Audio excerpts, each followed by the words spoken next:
And when you think about your career and everything, everyone remembers the Attitude Era, no matter what. It's one of the most remembered and sought after and talked about and polarizing era in the history of the business. Do you love the fact that, you were such a huge part of the Attitude Era? Yeah, I do. I mean, WWF was never like a goal. It was always cool because I was with Luna, and she was always like, "Oh, you want to go there?" But there was other places like Japan. I really, really love Japan, but at the same time, I had a choice to stay with All Japan and do a year contract with Baba in '98, or go with WWF. And Luna talked me into going with the WWF one, and then I in the long run, that was probably the best move because the Attitude Era just blew up right there in '98, and then wrestling, that's probably, if I would have went to Japan, I probably still wouldn't be wrestling today. The Attitude Era, it's kept me flowing, and it was just so huge that, a lot of the guys aren't out there working anymore, so, a few of the guys that still can work and get out there, there's so much work for us, and it's just great. And with the Attitude Era, it's crazy how much it's remembered and how much it's sought after, but how much influence did you have on your gimmick as far as the entrance and the music and everything else? Well, they told me, Vince McMahon himself told me he would never use a vampire character. He said, I'm not using the vampire character. It was Vince Russo that somehow, when he had a little bit of control, slid it in there, because when they signed me, they told me, hey, don't get upset or nothing. We're just going to send you home. You probably got to sit for a year. From this and that, don't worry. So I was under contract for like a week, and then they called me and said, hey, can you still do the vampire thing? It was Vince Russo. I said, sure, I could. So he came up with the interest. That all happened on a Friday night, and it debuted on a Sunday, or a Monday. So it happened over a weekend. They came up with the lift, the stage, the fire. What I had the influence on was, the outfit, the goblet, the spraying of the blood, but the the entrance and the ring and the fire, that was all Vince Russo. It's because we're all Kiss fans, too, so it was like all kind of a tribute to Kiss. That is absolutely great. And it's funny because you said about All Japan and worked for Giant Bob and stuff. I mean, the Blackhearts with you and Nash, they definitely are remembered, but obviously the Gangrel gimmick kind of just it's never going to be forgotten. It's almost like Val Venus also, everyone associates him with the Attitude Era. I mean, there's those, and the Godfather, there's gimmicks that just land, stand the test of time. Do you just love that, thinking back or just looking like, man, I really, really left a huge imprint on the business, and it was only because, and not saying it was a short amount of time, but that specific period in the Attitude Era was, basically 3 years. Mm-hmm. Well, it really was a short amount of time for me because, technically I probably only had like a year run of TV matches and stuff because when I went out with that neck injury with the broken neck, I was out for a year. So, I mean, it really was a short run, so it was amazing. And I never really, till you said it, really sat back and thought that I leave a footprint. I just always thought, wow, man, I'm blessed to be working all the time. That was just stuff. But, it's so wild, and you do have a career. I mean, I started out as the Blackhearts, right, and that was I really started out. Yeah, I was the Blackhearts, went to Stampede, and then went to All Japan, and from there, me and my partner had a falling out, and he went back to All Japan with somebody else and got the heck beat out of him. I don't know if you ever seen that match with Stan Hansen and Spivey. If you ever get bored, you want to see something gruesome, watch that. And then I ended up going to Puerto Rico, and that's when I started doing the vampire thing. It's like 1990, started doing it, called a Vampire Warrior, Rapido Guerrero. And from there, I never, I just kept, I was talking to WWF the whole time, but they were just not interested in it. Nobody ever seen it. And then I think I had a tryout in 93, and Jerry Lawler, he saw something, and he goes, oh, I like it, I dig it. You want to come to Memphis? So I ended up going to Memphis and working there as that. And then, and it slowly just kept evolving and learning the gimmick and, just trying to get it to where I wanted it. I kept trying to tell them, it's a cool group of guys, like the Brute. It says, you don't have to win, you don't have to win, you just got to look good doing it, you just got to be cool doing it. I mean, I'm telling you, people like it. And they're like, well, we don't see that. we don't see what you see in it. But eventually they got the idea, and it wasn't like they were trying to push it or anything. It just kept getting over, They actually kept trying to kill it if you really look at the angles and where they went in the ministry, out of the ministry, through the ministry. They got beat by everybody. I don't know if the Brood really won anything. We might have beat Public Enemy once. Public Enemy, rest in peace. Love those things. Public Enemy, great wrestlers who are definitely legends. And it's funny that you said that because, everyone remembers the Brood and not specifically remembering, like you said, losing all those matches and everything.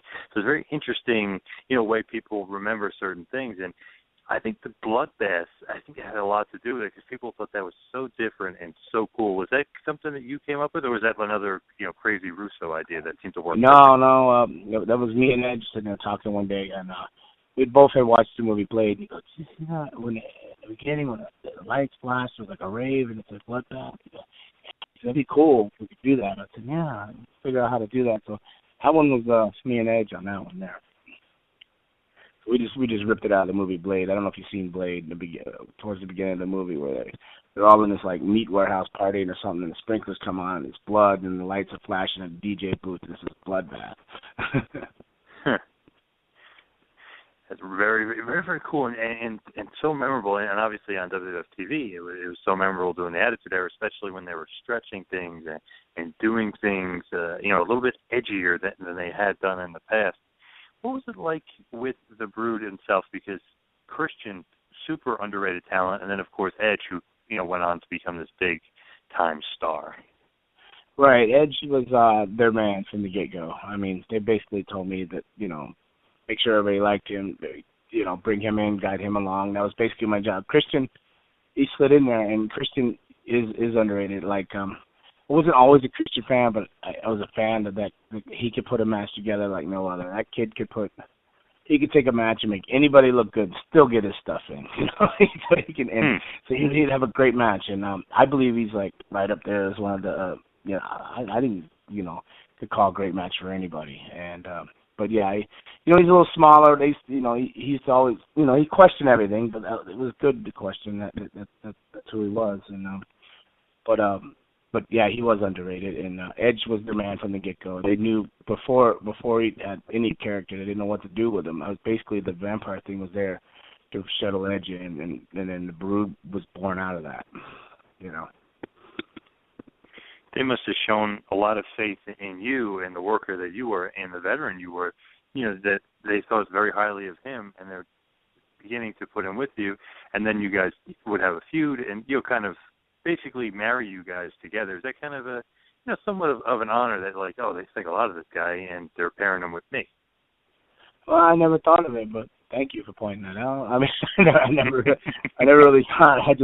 I was just happy to be wrestling all the time and on the road, just living the dream, just living that rock star lifestyle.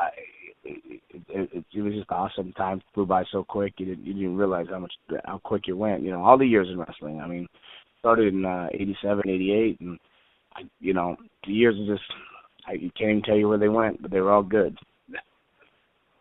And what's funny about your career, and I don't know if you maybe thought of this, but I don't know if a lot of fans out there realize All Japan when you were there, hot, mega hot, huge. I mean, it had some of the best wrestlers ever. I mean, Stan Hansen, my guy, you said Spivey. Kawada, Misawa, Furnace, and Crawford, and Malenko brothers, on and on and on and on. Oh my God. Kabashi, yeah. You could literally go on all day and just mention all these awesome guys. Is it crazy you were part of that, and then you go to WWF, and you were part of that with Stone Cold and The Rock and Foley and all those guys, and it became even hotter?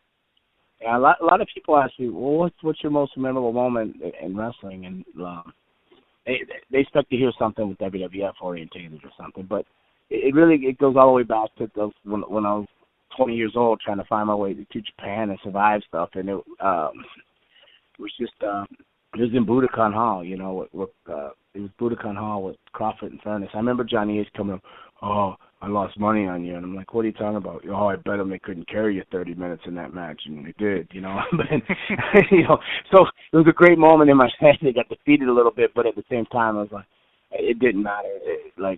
They carried us through such a great match with the All-Asian belt, and it was live in the Budokan. And I just never felt that feeling yet. Nothing's ever touched that night there. That's when I realized that there's something purely magical about pro wrestling, and I was just blessed and awesome to be a part of it.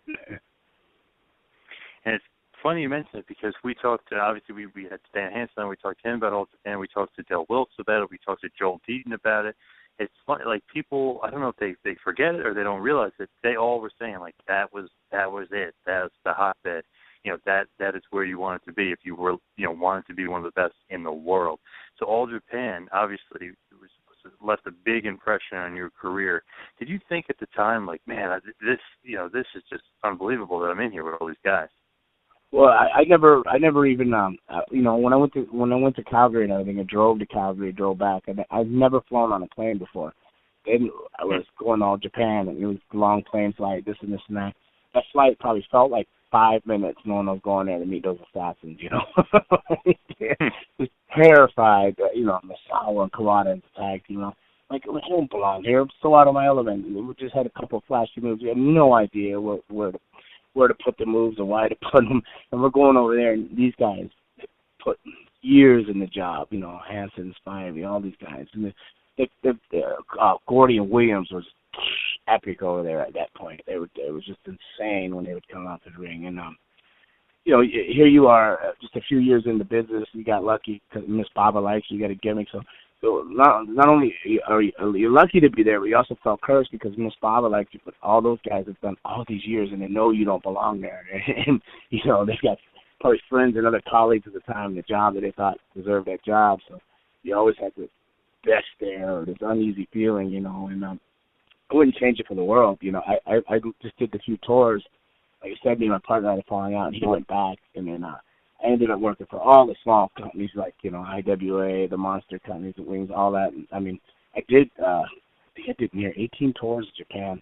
And then finally in 98, I got to go back to All Japan and was in shape, and I lost weight and had abs and everything. And when I went back there, I got off the plane, and one of the greatest moments besides Budokan All is when I redeemed myself there, and they offered me like a year contract, and everything just seemed right in the world. It felt full circle, It started there. Get along with my partner, things went sideways. Was young, green, and all this and that, and then got to go full circle, come back, prove myself, and then earn a job there and a spot there. And like I said, WWF, none of that stuff touches those All Japan moments, and that's just something magical. Yeah, you go back and you watch some of those matches. I mean, 5-star matches, 5-star matches. Everyone's giving it their all. It's more realistic. It's more snug. It's more stiff. Whatever you want to call it, a strong style. It's awesome. But you mentioned, and you did a great impression of Johnny Ace. And it's funny, we talked to all the All Japan guys, and they all always have an opinion of Johnny Ace, whether it be good or bad. What's your kind of impression of Johnny Ace?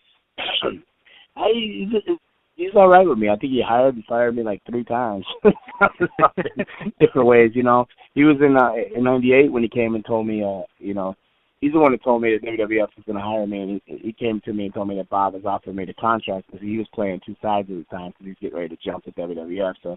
So eventually he's the one that booked me on that tour in '98, and then he told me about WWF and Bruce Pritchard on him, and then he was eventually the one that let me go when I was in WWF. Johnny, I've known him since I was 17 or 18, 17, being the Florida Boys. He came down, but he was living in like Palm Harbor, and I'd always see him train the same gym with him and stuff, and was training Boris Malenko School, and I was actually training when Dean took the school over. I was actually running the school for a while, so I was always around Johnny. So I got along with him. I took Johnny for what Johnny was, the same way it would take Vince for what Vince is. It's just all business, you know what I mean? They're good outside, they ring, but, Johnny was easier to be friends with than Vince because Vince is, purely business, But, Johnny, he was all right, he just did what he had to do. People do what they do. I mean, I don't judge, people for what they do is just who they are, you know what I mean? You accept it, If they like that, and you tend to hang out and you want to be around them and work with them, then that's what you expect. And do you think Giant Baba was a better boss to work for than, let's say, Vince McMahon? Oh yeah, I think so. Like it's just different. It's just a whole different pride and honor thing, hard work and I don't know. Giant Baba was the real boss. I think Mrs. Baba was the real boss. Yeah. They would we would do a three week tour, and then at the end of the tour, they gave us 4 weeks pay. They give you a whole week's bonus because they like you or you worked hard, you know. It's just amazing. You know, you're trying to figure out how to sneak all these $100 bills into the United States. You're like, Jesus, I don't know, all these running hundreds. Is this even legal? You know, you don't know. That's how green we were. We didn't know any better, you know. But it was an amazing experience, and I would change any of them, any direction, any route I went to the world. And if I could just go back to the WWF, because, you know, we're talking about Baba and, you know, legends and stuff, and you got to talk about the Undertaker because he's been there for so long, and obviously you guys crossed paths quite a few times in WWF and on quite a few different runs.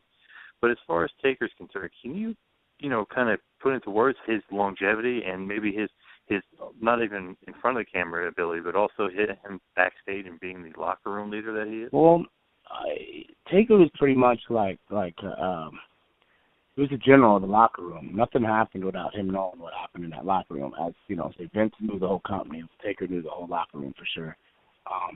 You know, the power he kind of had. You know, like Bradshaw was known to be a ribber. He'd rib everybody. JBL just terrify people. And he came up to me one day, and I go, "Oh, great, let's start now." And he goes, "I can't get the green light on you." I go, "What do you mean? Taker won't give a green light on you." I go, "What are you talking about?" He said, "I can't rib you, you son of a..." You know, he says, "You're crazy and you're married to Luna. I don't know what you're doing. You might kill somebody." But nothing went on without his say. He was the general. You know, it was one of those unspoken things. He was the boss in that locker room. You know, and everybody respected him. And you know, with the Undertaker, obviously, you know, there comes all the lineage and like 25 plus years in the ring and everything else. What's it like in the ring with the Undertaker? Is he, you know, the same general?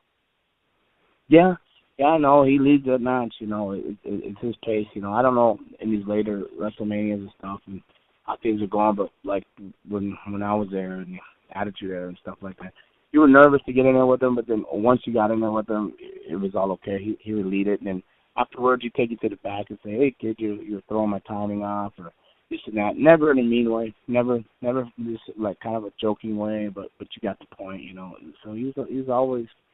I've never heard him raise his voice, and I don't think he had to. I mean, everybody had too much respect for him, you know, to even push him because he would have to raise his voice. It's almost like the speak softly and carry a big stick credo when it comes to a guy like The Undertaker, because everybody's got the stories about him. But what I think is pretty cool about what they did with The Undertaker is they brought you back in a few years after you had left the company, and they did a little bit of a reuniting of the Ministry of Darkness with you and Big Viscera. And what I think was kind of cool about that is the tie-in to the Ministry of Darkness, because it really had a good little run, but kind of, you know, there was some things that happened that, you know, kind of brought an end to the actual group. But did you see a difference in the actual company between leaving, you know, late 99, 2000 into around 2005 and doing that little short stint with the ministry? Yeah, and the difference, the company, yeah, it was totally changing, which is like what it's come to today. It was slowly heading in that direction there. With the, like, I don't want to say corporate, but all the younger guys as they were coming into the job, and now all these young guys, they're more of the Attitude Era guys. I hate to say it, but they were just wild, like the Wild West, man. You know, they were just crazy as hell, man. They ran rampant, they partied hard, they did everything hard. And back when I went back, it was kind of quiet in the locker room. Nobody talked to each other. Very segregated, very cliquish, and then even when I've just stepped back to visit a few times here and there, like last year's WrestleMania, really changed. It's just, you know, all these guys wearing suits, nobody's talking. It just really just felt like a job, or the Attitude Era was just like, it was just, you know, I don't know if you can touch on it, was a kick-ass, you know, it was just a great time. Everybody was having fun, and everybody was working hard, and the product was good, and the houses were good, and now it's just a different, I mean, maybe it's just a different generation. You know, these kids are more video game and computer and this and that. Well, we idolized all the guys in the 80s, right? And they were all wild men too, right? So, those were our mentors. Maybe they didn't mentor us so well. Yeah, it's definitely. I'm not saying it's wrong now. I'm not saying it's wrong to be, you know, go to your room and play whatever video games are popular now. But I don't know. But I'm just saying it's different though. It's definitely different. Well, it's